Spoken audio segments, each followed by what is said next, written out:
So guys, ayan, nandito na kami sa famous Balay Dako dito sa Tagaytay. So, ayan, start na kami mag-eat. So we have this tortang talong and we have this the famous bulalo. Ayan, ang sarap. What can you say about the bulalo? Masarap. Masarap yan. Grabe. Ibang klase. So, malambot siya. Ito talaga yung talagang pinaka-original and actually kahit dito na yung orderin mo, pwede na yun. Mapupusok ka na dito.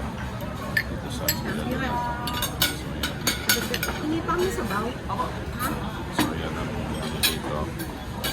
Latest food trip. Kamukha niya, no? Pero kasi ito talaga yan eh. Ito talaga yung bulalo talaga.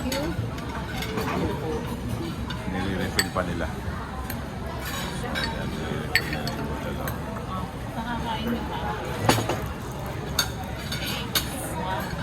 So yan. So guys, ayan. Gutom na kami. Abangan nyo na lang later yung after paano namin ubusin lahat. Okay, sige guys. Thank you.